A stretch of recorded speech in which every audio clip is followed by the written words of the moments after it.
Welcome to Real Talk, FUMC podcast where we have conversations about faith, doubt, and everything in between with real people.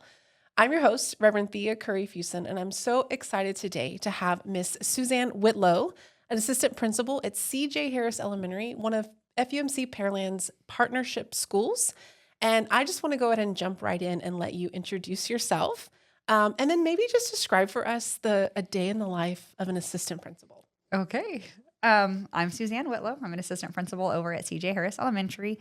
A day in the life of an assistant principal. It is never, ever, ever the same day. Especially at elementary school, they always keep us entertained. I love our little kiddos. We come in, we start every morning, which is probably one of the best parts of the day, greeting our kiddos at the door. So we start by greeting our car riders that come in, and it builds a little bit of that connection to getting to wave to the parents as they come in, or any parents that walk up and check in, and you kind of touch base with your kids and see how they're doing. You know, you can tell when they come in the door if they're tired from the night before, or if they're excited to tell you about how their baseball game went last night, or their basketball game, or dance recital. And you get to build connections with the kids just straight at first thing in the morning. So even if you're tired yourself, or you're worried about what the day has to bring, those kids coming in the door first thing in the morning just lightens everything, and kind of makes you remember right off the bat what you're there for. Yeah. So we do that. We welcome our kiddos in. We do announcements first thing in the morning, and our kiddos go into their morning meetings with their teachers, and just throughout the day, whether it be calls for support or meetings, every day varies drastically. Right now we're in testing season, so getting kiddos ready to test. We just started new tutoring in the morning. We're calling it morning motivation. So we're starting that, and just checking in with teachers, being present in classrooms. My principal and I are both very present and like to make sure that we're in classrooms, seeing kids, and in the hallways when they're in the hallways, and mostly just duties and things, lunch duty, Yeah. and so on and so forth. But we'll go into classrooms with our teachers and do various walkthroughs to see how they're doing, and provide feedback in the classroom, and just be there to support. Yeah. So just anything anybody needs. That's what we're there for.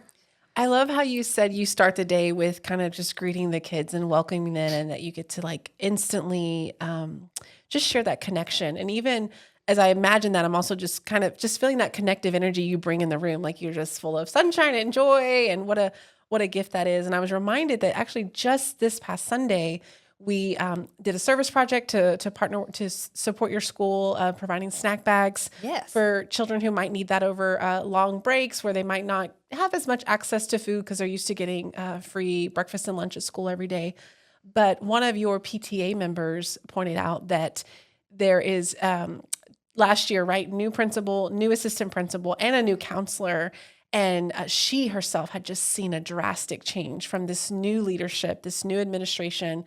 And what I'm assuming is one of connection, one of real care, concern, and presence. As you describe your day, it sounds like you're not in your office sitting down, right? You probably don't even get to sit down for lunch most days, but you're there, you're present, you're building those relationships with your students, with your teachers, providing support, feedback, dreaming up new ways to give them what they need. And I think that's just already speaks volumes about you and your role at the school.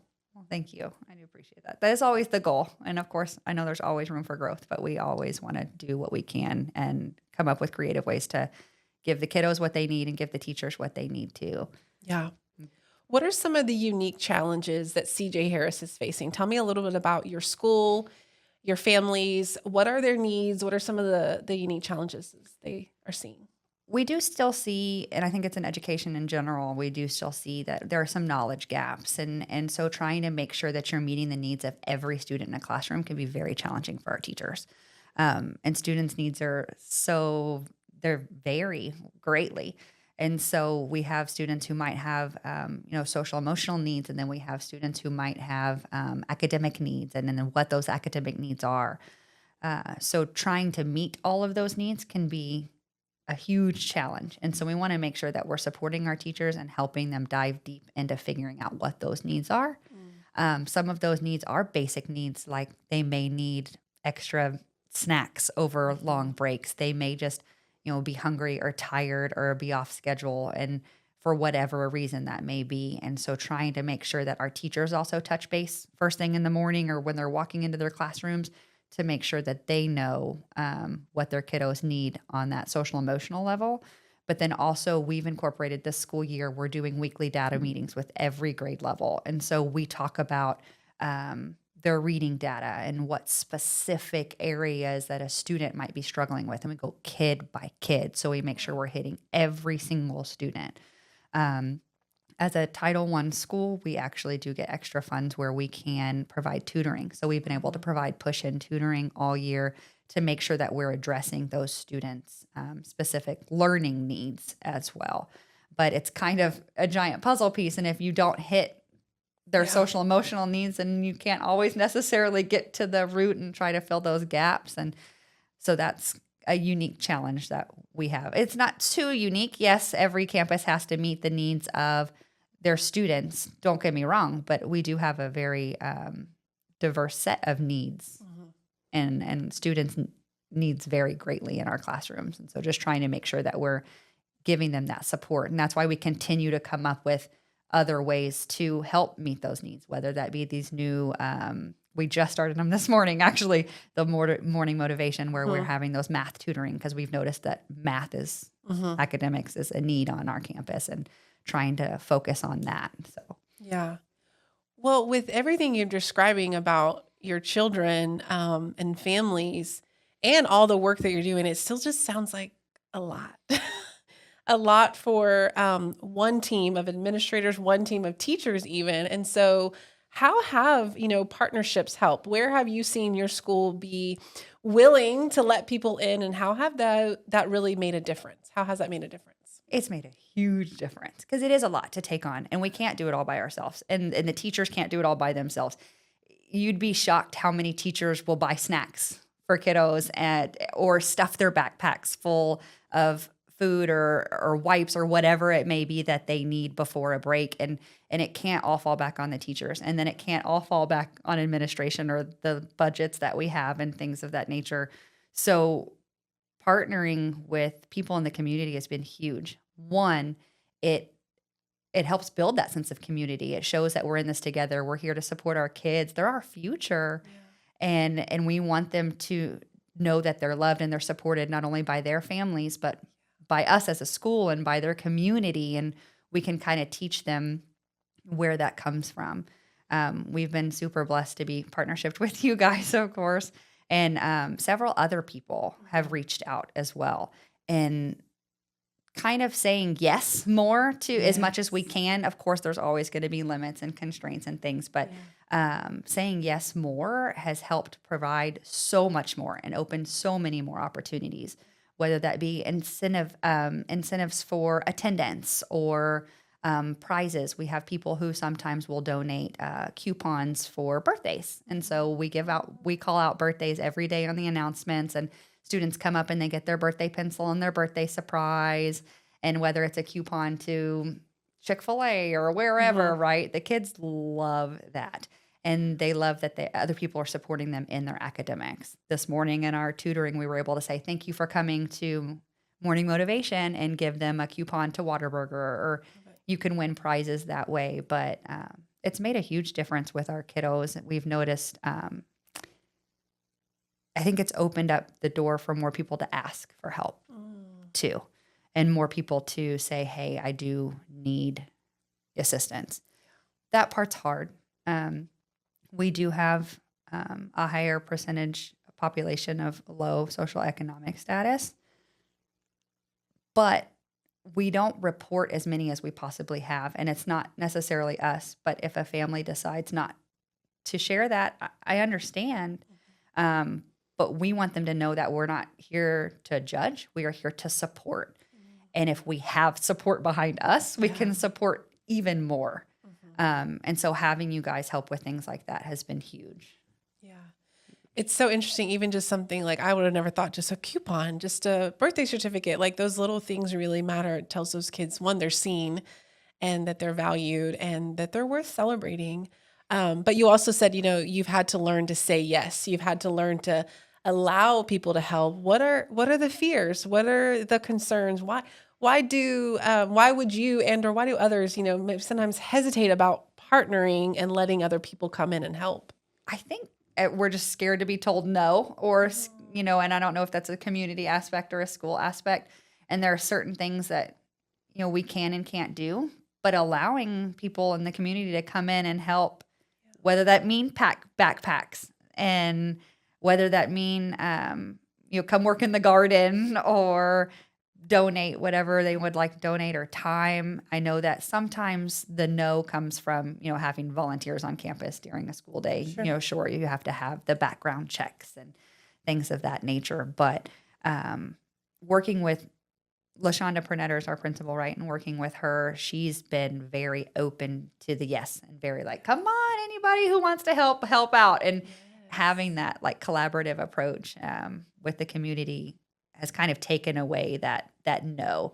And I think the more people that see that, it opens the door for so much more. Yeah. That was something I was thinking about today when I was thinking about meeting with you, was that my hope, of course, is that this opens the door for more partnerships with more schools and that growth with the community, and just letting everybody know that don't be scared to ask, because if it's something that we can't do, we'll find something we can do to help these kiddos. And families. I want to touch on that, because what we have learned in our partnership with CJ Harris is it's kind of a slow burn. You've got to build trust. You've got to build that relationship. You have to give the organization you're trying to support some time to really think clearly, what is the best ask? Where is the best place? But also for us to show up and show we're gonna come through and do that. And so now it feels like, the floodgates have kind of been open, because we've built this relationship, we've built this trust, and we're able to truly step up and step in where there is a need, not only to support your kids and your families and this school that is a mile from us, right, a block away, but it also really helps us. It reminds us, the disciples, that we have something to share. We have something good. Again, the children are our future. And for some of our volunteers, they're a little removed from an elementary school, right? So that they get to see, this is what it's like to be an elementary school student, teacher, parent in 2025. It's really helpful there too. I wanted to also talk a little bit about this kind of misconception that churches can't help schools, or schools can't have churches help, right? We have this idea about, well, there's a separation between church and state. And I was having lunch with someone today, and I reminded them, that's actually to protect the church from the government. That has nothing to do with saying that churches can't help schools, right? That, in fact, the separation of church and state was just to make sure the government didn't come in and tell churches how to run things, that we would be left to our own, spiritual discernment on that. And so, but if we are disciples of Jesus, if we are following his way, and we're really called to love God and love others, then we need to be showing up in these places. And when we find administrators like you, like your principal, who are welcoming, who are like, come on, we need to come on, we need to pull through, we need to rally, we need to find the resources and the time to be able to help those students and families and administrators at bare minimum, because we're in community together. We're a block away from each other. We're neighbors, and we need to be building that relationship. Absolutely. And there are members of the church whose students go to CJ Harris or other schools in the area, but it's that I feel like is the definition of community, and we're all together, and it's not necessarily what organization you're with. We're happy to have any help in any sense of building community. And you never know what that does for others too, and what doors that opens for others, and how people see that, and how that might also bring interest into the church, or that might bring interest into another community organization. What have been some of the ways that FUMC Pearland has impacted CJ Harris as a school, but maybe even you? Oh, well, I definitely have a personal connection, so I'll just share with that as well. Just partnering with CJ Harris. So like you said before, Mrs. Pernetter, me, and Mrs. Rajanti, our counselor, we're all brand new to the campus, right? Or last year was our first year with the campus. So we're still trying to figure everything out ourselves. We're still trying to make sure that we stay in touch with all of our needs of our kiddos and our families. And so diving deep into that at first, we did have to kind of say, hold on, we don't know where we need help, but yes, we'll take help because we knew we needed it. But it's helped us a lot in that aspect of being able to, share with kiddos, being able to figure out what their needs are. It helps us to really give back to those kids even more so. I know we work in the school, so we are there all the time. We are very aware of what's going on in an elementary school, but others aren't. And it's helped, I think, others kind of get some more information on that. I know whenever we packed snack bags before fall break, I was able to talk with the group at church, and they were all super eager to help, but I think they were excited to see what was going on. Like you said, kind of excited to dive into what are these kids doing? Like, what's it like? And then just excited to give back. But I think that it's made a big difference on our support overall. Yeah. We didn't know what it was going to be like going into it. All being new to a campus, we all knew what our campuses that we had, what kind of supports we had before. But it helped us really get our feet on the ground, and it helped us know that, hey, we've got community support here, and we are going to be able to knock out these things like trunk or treat, which we've had huge turnouts 2 years in a row, and knowing that we have the support of the community as well with the church has been super helpful, and it helps give us that confidence to be able to tackle a major task and know, hey, we're not going to be scrummaging for candy, or we're not going to have to be looking for donations from other families within the campus to donate to other families on the campus and things like that. So that's helped a lot. Yeah. On a personal level, though, so I have to go back a tiny bit, but so John, I know him through baseball, right? Or my husband knew him through baseball, and that's how we all met. But then through baseball, and then the community partnership with the church, with FUMC, personally, our family was looking for a church to attend in town. And I had been thinking on it. I'd been praying about it. Just wasn't sure where to go, what to do. Was kind of looking for like somebody help my side. Yeah.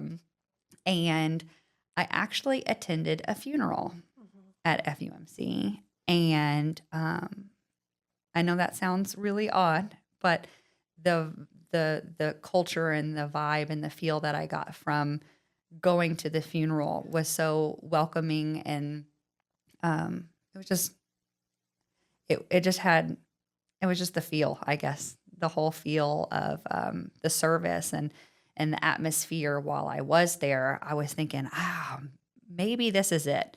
And when I really reflected on the partnerships and just kind of everything lining up perfectly, that's ended up why I started going to FUMC. I talked to my husband and said, hey, we've been talking about wanting to go to church. We didn't know where to go. We didn't know where to start. We didn't know what to do. And I grew up in Pearland, actually. And I went to FUMC with one of my best friends several times when we were kids. Wow. But it's totally different when you're a kid versus as an adult. And when you're looking for your church family with your adult, your family. And then just one thing kind of led to another. And this partnership was one of the big deciding factors of me starting to go there. And I've just kind of fallen in love with FUMC ever since. So. Yeah. That's an amazing story in so many levels. The idea that a death would bring new life. Oh, no, that's kind of in the gospel in there somewhere, So I think that's just really powerful, even if that was the only piece that we were talking about. But that it was this partnership, this relationship that was really just forming, right? I think we had done a few things. I know that we had done like a teacher appreciation lunch at the end of the school year, where our guys just showed up and cooked, I think, frozen hamburgers. I mean, I don't think it was super fancy, but teachers loved it. Yeah, it made such a big difference. Yeah, just a way to say, hey, we see you, we care about you. We're your neighborhood church, and we're here not to convert you, we're here to love you, right? And I think that's another beautiful piece about your story with your family. We are not in partnership with CJ Harris to grow our attendance numbers, right? We are not trying to, uh, get over there and make sure everybody accepts Jesus Christ as their Lord and Savior. We're there to love like Jesus did. And this trust that the gospel will do what the gospel will do, the grace of God will work, and those who need it and want it and are ready for it, they'll at least have a place in mind that they could start, right? Absolutely. Now, there's a church on every corner in Pearland, and I'm sure most of them are magnificent, but because of that relationship, right, that we didn't come knocking saying, won't you come to church? We said, how can we help? That really, I believe, made a big impact, to say, well, this might be a place that would welcome me and wouldn't want something from me, but instead would want to share something, which is really a piece of why the partnerships are so important for our church, but I would say for any church to continually be looking beyond yourself, to say, we can throw ourselves a good party. We do it every Sunday, right? And we can get together and grow deeper in our faith and build discipleship groups. And these are things that need to happen. This is important. But we also have got to turn out. We have got to look around and say, how are we going to make a difference in this world? And at minimum, if we close our doors, would anybody besides us know? And at this point, just 2 years in, I think CJ Harris would know if First United Methodist Church Pearland didn't exist anymore. Absolutely. Because we have become a real partner, right? We have come alongside. And my favorite was that last year or end of last year, Winter Wonderland, Winter yes. Hoopla, I don't know what you call it, something fun, right? I think the school had reached out and was like, hey, do you guys want to get involved? And of course, Christmas is a crazy time. And we were like, you know what? We've got a couple other things going on. Good luck, have fun. And then as the planning continued, the school and the PTA found itself, we're in a bind. And so reached out again and said, please. And we said, okay. We didn't say, no, we already told you no. You know what I mean? We said, okay. And we rallied. We sent out a text blast, got 5 or 6 people there. And it's just 5 or 6, but I think it made a difference. Oh, it made a difference. Yeah. We needed it. We needed you guys. And I think going back to what you were saying too about like loving the way that Jesus does, right? I feel like that is one of the biggest impacts that it's made, right? It's showing that love and spreading that love. And I think that has made the biggest impact. You saying it that way is definitely that hit the nail on the head right there. That's definitely it. I know, back to personal, my husband, I'm not going to speak for him, but I'm going to speak for him. I think that's one of his biggest connectors to the church as well, is because he sees what y'all have done for me and in my campus, and he knows how much that means to me. And he always says, if you're going to be a church, then you need to be a church who like leads that way and who does love and show what it means to be a Christian instead of talking about it and walking that walk, right? And so I think whether he said it out loud or not, I do think that's one of his connectors too. And other people see that. Other people feel that. And you're right. We feel it. And we know we need you guys and we lean on you guys a lot. But we do depend on those partnerships in order to be successful and in order to really give our kiddos and our families what we feel they deserve. But we would miss, there would be a huge hole, and it did make a big difference. I'm not surprised that, you and your husband would notice that piece, because what I have heard over and over from younger generations and really people who aren't currently a part of church is, what's the point? Right? Not that they are not seeking faith or wanting even, some sort of salvation and freedom and needing the love and acceptance of God, but what's the point of coming to church? They are continually, when I ask, like, how do we make worship more great? They're like, let's let it go somewhere. Like, let's show me how coming to worship is going to make a difference, not just in my life, but in the world. Right. And so for you and your family to have such an up close view of, well, this is what faith makes a difference. This is how it makes a difference, and how this church is putting that in action. I mean, that's what our whole missional outreach limb is called, Church in Action, right? Because it's not about just coming and receiving. You got to do something with it. And I say all the time, Jesus had to come back to that upper room twice because those guys were still just sitting around after the resurrection. He's like, go, get out of here. What are you? This is a rented room. You've overstayed your stay. Get out. Go out in the world and be this peace, be this love. I've given you all my powers. Go and heal the nations instead of, just gathering together. That's important, but that's just a piece. And so that's what I hear you say is that, like I said, your family really experienced that firsthand of, okay, this is a church in action. Absolutely. Which is important. You mentioned a little bit briefly, you hope that more partnerships kind of come from this, whether at your campus, from other churches. What are some of your hopes for FUMC Pearland and CJ Harris, like that partnership? I mean, of course, I hope that it continues to grow, and I love our partnership and I appreciate it. Of course, grow in the sense of as we find out new things, even talking about it right now, and I'm thinking about these new morning motivation. I'm like, oh, we could have talked with them about this, and we could, and so there's always something that we're thinking about. Because we're always trying to be better, right? We're always trying to do more. We're always trying to grow. The goal is always growth in all aspects.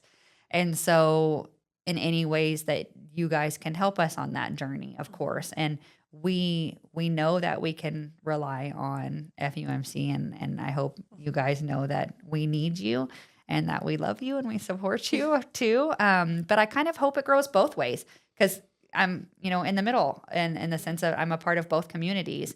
And that FUMC family and my CJ Harris family, of course, I would love if more people did go to FUMC and it could grow the church as well. Mm-hmm. That would be great. But just kind of both ways, just showing that we all can come together and we can all support each other. Yeah. I do know that I have a couple of teachers that go to FUMC, and that always makes my heart happy getting to see them in that aspect on Sundays as well. I think for me, I would hope that there's actually more Winter Wonderland calls, right? Yes. Hey, we're really in a bind, and can you help out?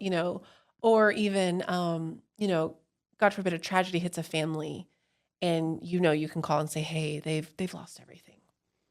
Is there what can you do? How can you help? Right?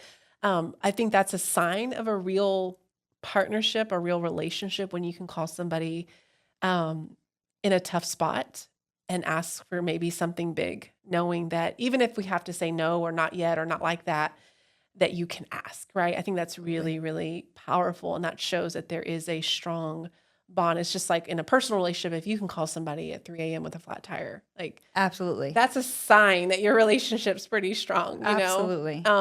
Even if it's just a cry while you wait for AAA to show up, right? Like whatever.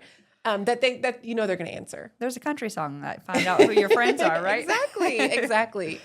And so I think that's something that I hope for, and that for our church sees we do make a difference.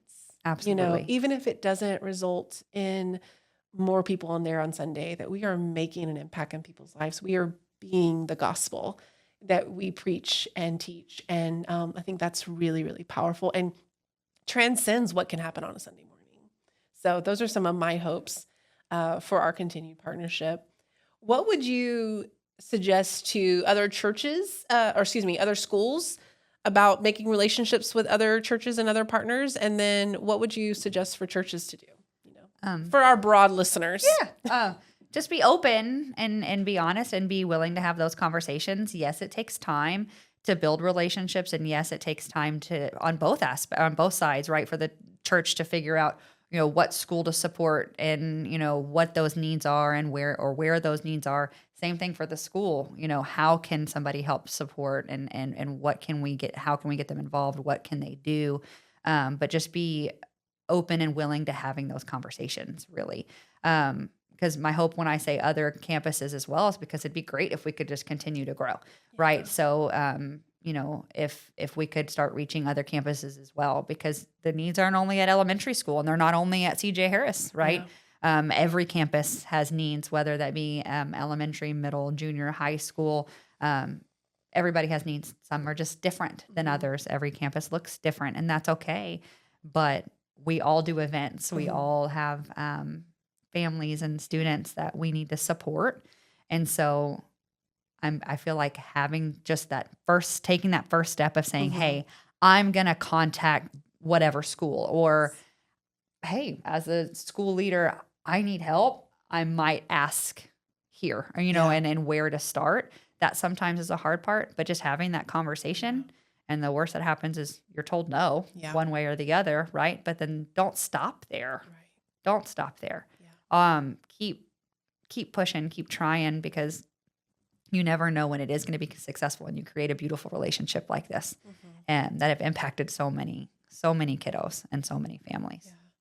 I think that just take the first step, make a phone. It sounds so simple, but we all get anxiety. We all get nervous. And again, what if they say no? Odds are they're just not going to answer the phone. Like if we're being real, odds are they're just not going to answer. You're going to leave a message and you're never going to hear back, which is a bummer.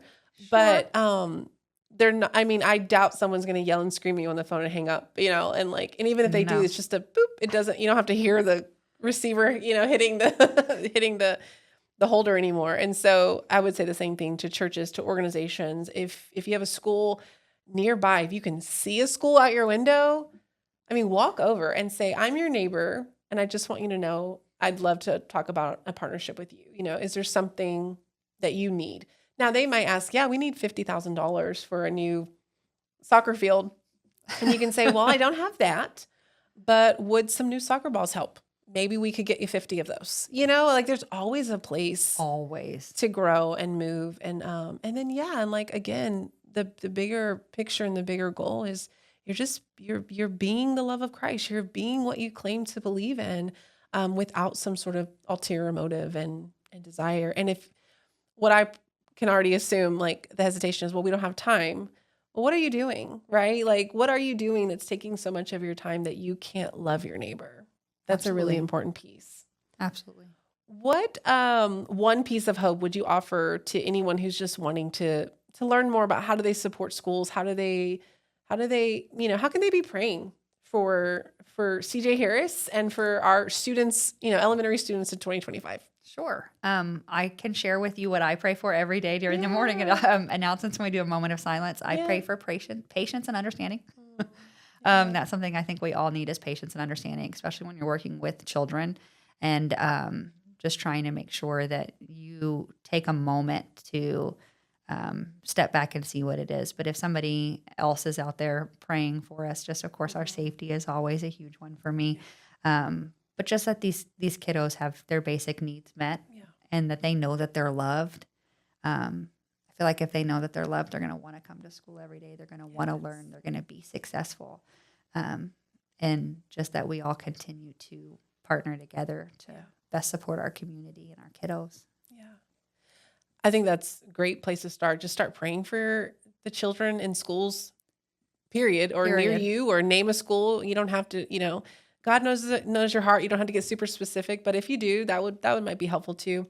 And another thing I just thought of was that, in my understanding, is anybody can join the PTA. Correct. You don't have to be a parent or a teacher, and you could literally just join to pay the dues, which are pretty small, that help support the school. Like I'm not asking you to commit to a meeting. You don't have to run a committee, but you could join your local elementary school's PTA with and offer that minimal, maintenance fee, whatever, and then that helps support the school. Something so tiny as that. It does, and I've heard of instances where campuses don't have a huge PTA support, and it makes a big difference in the campus climate and culture for the kiddos and for our staff members. Just having popcorn on Thursday, you'd be surprised at how, it makes my Thursday. I know, I wish I could do it every Thursday, but having people come from the church to our PTA meetings too is always really great, especially when we have an upcoming event, and it helps us to feel supported. But that is a small thing that you could do that does help us a lot. And it sounds silly that it's like $9, but $9 in joining the PTA, our PTA membership, not only, of course, a little monetarily, but then having the membership, it makes a big difference. And so that is a really good point. I appreciate you bringing that up. Yeah, something so simple. So thank you so much for being willing to share your experience and your journey and how this partnership, we're blessed that we have a successful one that we can celebrate. And I know not all of them are that easy, But thank you for sharing some of the simple ways that both schools and churches and other organizations can really start to form a supportive partnership and really come alongside our kids and our teachers and faculty. They need a support Absolutely. too. They So do. yeah. And thank you for tuning in. I would love to hear from you. We are planning a big live event at the end of March where we are going to ask big questions all about faith, doubt, and everything in between. And we want to hear from real people like you. So send me your questions, comments, feedback, big questions to theac@fumcpearland.org. Thank you again for tuning in. Please share, like, subscribe, follow, all of those things. They really do matter and help us extend our reach to offer real talk to real people everywhere. Thanks. Real Talk Podcast is produced by First United Methodist Church Pearland in collaboration with Pearland Podcast Studios, recorded here in Pearland, Texas. We invite you to check out our website at fumcpearland.org to check out additional events and opportunities for you to engage in real talk about faith and relationships.